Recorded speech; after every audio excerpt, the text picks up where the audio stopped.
So welcome students to my YouTube channel I Q Rankers. तो बेटा last lecture में मैंने आपको की N C R T exercise 4.1 complete कराई थी।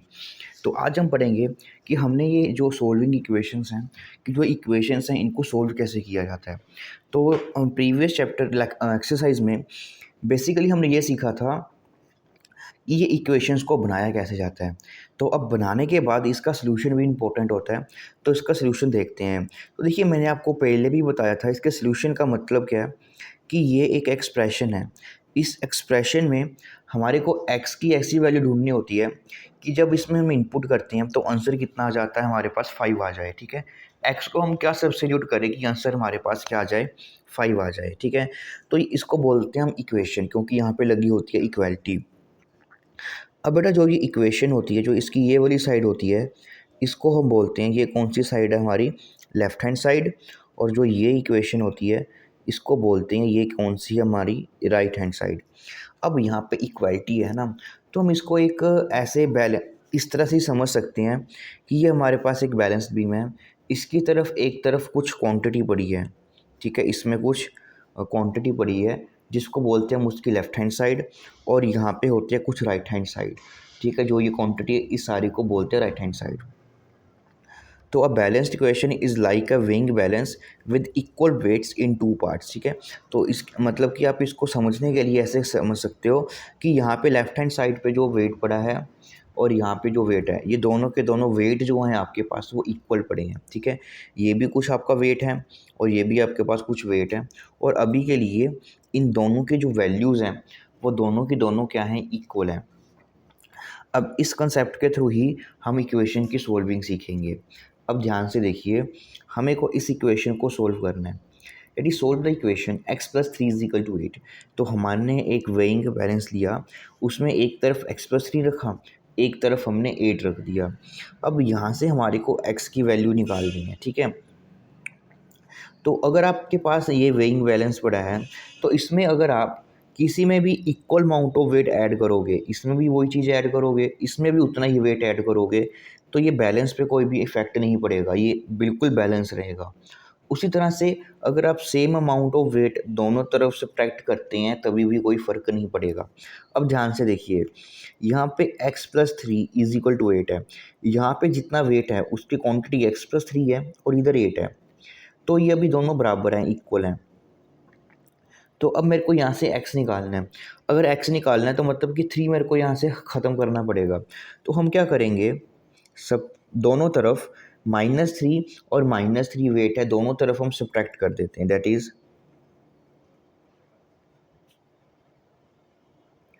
Subtract 3 from each side. तो यहाँ पे जो साइड थी हमारे पास, इधर वेट था x प्लस थ्री और इधर वेट था हमारे पास 8। तो हमने दोनों तरफ 3 क्या कर दिया, सब्ट्रैक्ट। तो इक्वेशन को कोई भी इफ़ेक्ट नहीं पड़ेगा क्योंकि हमने दोनों तरफ सेम किया है। तो यहाँ से 3 माइनस 3 आपका 0 हो जाएगा और यहाँ से x की वैल्यू आ जाएगी आपके पास 5। तो बस यही हमारा इसका आंसर आ जाएगा कि अगर आप यहाँ पे x को 5 रख दीजिए। अब ध्यान से देखिए, यहाँ पे अगर आप x को 5 रखेंगे तो इधर भी कितना बन रहा है, 8, और उधर भी कितना है, 8। तो यही हमारे पास आ जाएगा इसका सल्यूशन। अब आगे देखिए, अगले वाले में हमारे पास बेसिकली क्या है कि अब की बार हमारे को ये वाली इक्वेशन सोल्व करनी है, that is x minus three is equal to 10। तो इधर हम मान देते हैं कि वेट हमारा कितना है, x माइनस थ्री, और इधर है 10। अब हमारे को अकेला x चाहिए। ठीक है, तो यहाँ पे -3 है, तो अब हम क्या करते हैं, दोनों तरफ ऐड कर देते हैं, that is add 3 to both sides. अगर इस वेइंग बैलेंस पे मैं इधर भी 3 ऐड कर देता हूँ और इधर भी मैं 3 ऐड कर देता हूँ, दैट इज़ +3 इधर भी कर दें और +3 हम इधर भी कर दें, दोनों तरफ हमने सेम किया, तो हमारे इस पे कोई भी इफ़ेक्ट नहीं पड़ेगा। तो हम इसको ऐसे लिख लेंगे, x+3 दोनों तरफ। तो अब ऐड करने से क्या हुआ, ये ख़त्म हो जाएगा और आपके पास x की जो वैल्यू है वो आ जाएगी 13। तो ये सिंपल सा हमारे पास इसका आंसर आ जाएगा। ठीक है। तो कभी भी आपको ये सोचना पड़ेगा आपको कि कोई भी नंबर आपने किसी इस हमारे को सिर्फ एक्स चाहिए होता है, तो हमारे को देखना पड़ेगा कि दोनों तरफ हमको ऐड करना है या दोनों तरफ हमारे को कोई भी नंबर है वो सब्ट्रैक्ट करना है। अब आगे स्टूडेंट्स हमारे पास ये इक्वेशन आ जाती है, that is 4p is equal to 80। अब बेसिकली क्या हुआ रहा है कि p के साथ कोई भी नंबर मल्टीप्लाई में बढ़ा है, ठीक है। तो अब देखिए यहाँ पे हमारे को p के साथ 4 है, अब इस 4 को हमारे को रिमूव करना है। तो ये तभी रिमूव होगा अगर हम दोनों तरफ क्या करेंगे, डिवाइड करेंगे 4 से। तो यहाँ पे हम लिखेंगे डिवाइड द इक्वेशन बाय 4। तो दोनों तरफ हम इस इक्वेशन को 4 से डिवाइड कर देंगे। जब 4 से इसको डिवाइड करेंगे दोनों तरफ, तो हमारे पास जो नई इक्वेशन है वो यह बनेगी। अब 4 से 4 आपका कैंसिल हो जाएगा और p की वैल्यू आपके पास आ जाएगी 20। तो इस तरह से आप काफ़ी ईजिली इसको सोल्व कर सकते हो। एक और करते हैं। अब की बार मेरे पास आ गया p/3 इज इक्वल टू 20। अब की बार ये 3 जो है आपका डिनोमिनेटर में पड़ा है ना। अब इसको ख़त्म करने के लिए हम क्या करेंगे, अब मल्टीप्लाई कर देंगे पूरी इक्वेशन को 3 के साथ। तो यहाँ पे हम लिखेंगे that is multiply the equation by 3। तो देखिए क्या होगा कि जब मैं दोनों तरफ इस इक्वेशन को 3 से मल्टीप्लाई कर दूंगा तो मेरे पास ये 3 से 3 कैंसिल और आंसर आपके पास आ जाएगा 60। अब एक और इक्वेशन देखते हैं हम। अगर आपके पास कुछ इस तरह से आ जाए, it is 2/3p is equal to 20। तो इस इक्वेशन को अब देखिए कैसे करेंगे। तो अब देखिए इसके साथ पड़ा है 2/3, तो आपने इसका रेसिप्रोकल ले लेना है। रेसिप्रोकल लेके उससे डिवाइड कर दे, या तो आप 2/3 से इसको डिवाइड कर देंगे क्योंकि p के साथ 2/3 है, तो आपको 2/3 रिमूव करना है। या तो आप डिवाइड करें 2/3 से, या इसको मल्टीप्लाई कर दें 3/2 से, तो एक ही बात है, ठीक है। तो मैं इसको ऐसे लिख लेता हूँ, डिवाइड बाय 2/3। तो दोनों इक्वेशन को, अगर इस इक्वेशन को आप दोनों तरफ से 2/3 से डिवाइड कर दोगे तो हमारे पास मिलेगा p की वैल्यू आ जाएगी 20। ये रेसिप्रोकल को 2/3 है तो ये 3/2 बन जाएगा। ये गया आपका 10, 10 को 3 से करोगे 30, तो p आंसर आ जाएगा 30 आ जाएगा आपके पास, ठीक है। अब सेम क्वेश्चन को आपको मैं सोल्व करवाता हूँ मल्टीप्लाई से।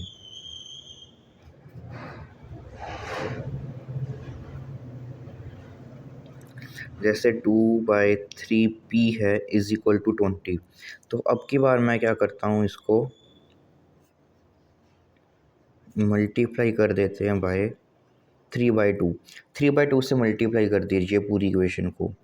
2/3 है इंटू 3/2 इंटू पी आ जाएगा। ये यहाँ से 2 2 ख़त्म, 3 से 3, और p की वैल्यू आपके पास आ जाएगी 30। तो आप किसी भी मेथड से कर सकते हो, और मैं रिकमेंड करता हूँ कि जो भी यहाँ पे नंबर पड़ा होता है उसका रेसिप्रोकल करके आप उसको मल्टीप्लाई कर दीजिए, तो वो ज़्यादा आपको बेटर लगेगा, ठीक है। तो अब एक क्वेश्चन हम कर लेते हैं माइनस वाला। अब जैसे आपके पास यहाँ पे आ जाए -1/3p इज इक्वल टू 2, ठीक है। अब -1/3 है, आपको इसको रिमूव करना है, तो आपको किसी माइनस के साथ मल्टीप्लाई करना पड़ेगा। तो हम इसको ऐसे लिखते हैं कि मैं इसको अगर ख़त्म करना है तो मैं -3 से मल्टीप्लाई कर देता हूँ, डेट इज़ मल्टीप्लाई बाय -3। मतलब कि जो भी इसके साथ नंबर ये पड़ा होता है आपके पास, है ना, इसका रेसिप्रोकल करें और उसके साथ मल्टीप्लाई कर दें हमेशा। जो भी आपके पास ये वाला नंबर पड़ा हो इसका रेसिप्रोकल लें और उसको मल्टीप्लाई कर दें, तो ये अपने आप गायब हो जाएगा। इसका रेसिप्रोकल कितना आएगा, -3, और यहाँ से ये ख़त्म, तो p की वैल्यू आ जाएगी मेरे पास -6। तो काफ़ी इजी से आप ये सारे के सारे क्वेश्चन को इसी मेथड से अटैम्प्ट कर सकते हो। तो अब बेटा हमने क्वेश्चन देखिए ध्यान से। तो सबसे पहले हमने टाइप में ये क्वेश्चन सीखे कि अगर हमारे पास जो ये x होता है, इसमें कोई क्वांटिटी ऐड हो रही है या कोई क्वांटिटी सब्ट्रैक्ट हो रही है, तो उसको कैसे सोल्व किया जाता है। फिर हमने अगले क्वेश्चन देखा कि इन क्वेश्चंस को सोल्व, ये कौन से क्वेश्चंस थे, जब उस p या x के साथ कुछ मल्टीप्लाई में पड़ा होता है तो उसको कैसे सोल्व किया जाता है। तो अब हम करेंगे कंबाइंड इक्वेशन। कंबाइंड इक्वेशन में क्या होगा कि आपके पास सब कुछ एक इक्वेशन में आ जाएगा, ठीक है। जैसे कि मैं आपको एग्जांपल से करवाता हूँ।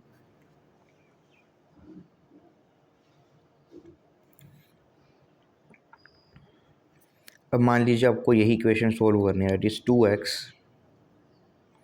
- 1 इज इक्वल टू 3, ठीक है। तो सबसे पहले देखिए, यहाँ पे हमारे पास ये वेरिएबल है, यहाँ पे हमारे पास ये वाला अननोन है। तो सबसे पहले आपने क्या देखना है कि इसके साथ में जो भी आपके पास प्लस या माइनस हो रहा है, सबसे पहले हमेशा वो रिमूव होगा। सबसे पहले कौन सा रिमूव होगा, जो प्लस हो रहा है या माइनस हो रहा है, ठीक है। अब यहाँ पे हमारे पास -1 पड़ा है, तो इसको ख़त्म करने के लिए हमारे को ऐड 1 करेगा। तो हम लिखेंगे ऐड 1 बोथ साइड्स, दोनों तरफ हम 1 को ऐड कर देते हैं। तो -1 +1 आ जाएगा और इधर भी हमारा +1 आ जाएगा। तो यहाँ से ये ख़त्म। तो 2x इज इक्वल टू 4। तो ये ऐड सब्ट्रैक्ट वाला हमने सबसे पहले ख़त्म करना है दोनों तरफ, तो वो ख़त्म कर दिया। अब x से मल्टीप्लाई हो रहा है 2 से, तो हम इसको डिवाइड कर देंगे 2 से, दैट इज़ डिवाइड बाय 2। तो दोनों तरफ आपने अब की बार 2 से डिवाइड कर देना है और यहाँ से x का आंसर आ जाएगा आपके पास 2। तो इस तरह से आप किसी भी इक्वेशन को बहुत ही ईजिली सॉल्व कर सकते हो, ठीक है। कुछ एग्जांपल्स हैं, मैं आपको और करवाता हूँ अभी इसकी।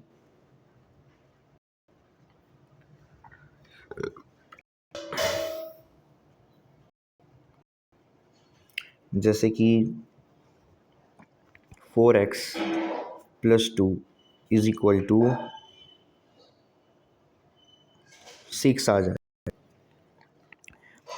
अब आपको यहाँ पे देखिए, ये वेरिएबल है आपके पास, इसमें सबसे पहले कुछ ऐड हो रहा है, दैट इज 2 ऐड हो रहा है।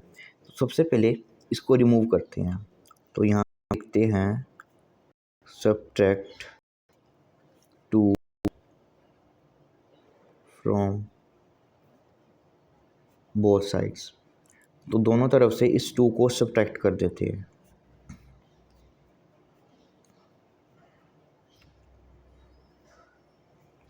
तो 2 - 2 आपका आ जाएगा यहाँ पे 0 और -2 आपका आ जाएगा 4। तो हम डिवाइड कर देते हैं बाय 4। तो दोनों तरफ इस इक्वेशन को 4 से डिवाइड कर दीजिए। तो यहाँ से x की वैल्यू निकल कर आ जाएगी, आपके पास 1 आ जाएगी, ठीक। इसी तरह से आप किसी भी टाइप का क्वेश्चन को कर सकते हो। अब जैसे मैं आपको एक ये क्वेश्चन करवाता हूँ।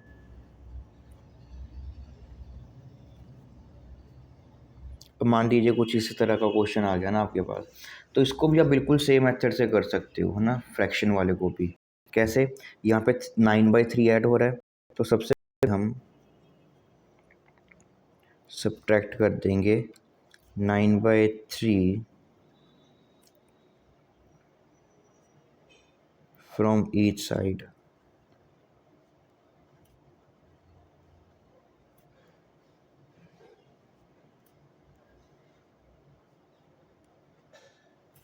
तो हमारे पास आ जाएगा 2/3 इज इक्वल टू, इसमें से अगर हम आंसर के सॉल्व करेंगे तो हमारे पास आएगा -5/। अब यहाँ पे 2/3 है, इस रेसिप्रोकल क्या हुआ 3/5, तो मल्टीप्लाई करेंगे बाय 3/2 से। तो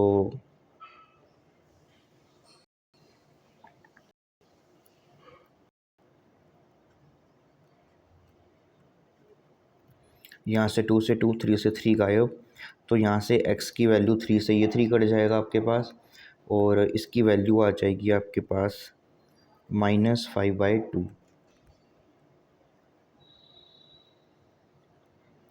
तो बेटा मैंने आपको पूरे के पूरे 10 क्वेश्चन इस लेक्चर में करवा दिए हैं। तो होप सो आप सभी को ये अच्छे से समझ में आए होंगे, है ना। अगर फिर भी कोई डाउट होता है तो हमारे को कमेंट सेक्शन में ज़रूर बताएं, और बेटा चैनल को ज़रूर सब्सक्राइब करें, है ना, क्योंकि पूरा का पूरा मैथ आपको मैं इसी तरह से करवाने वाला हूँ। तो उसके बाद हम एक्सरसाइज के सॉल्यूशंस करेंगे हमारी अगली एक्सरसाइज के, ठीक है। तो मिलते हैं बेटा अगले लेक्चर में।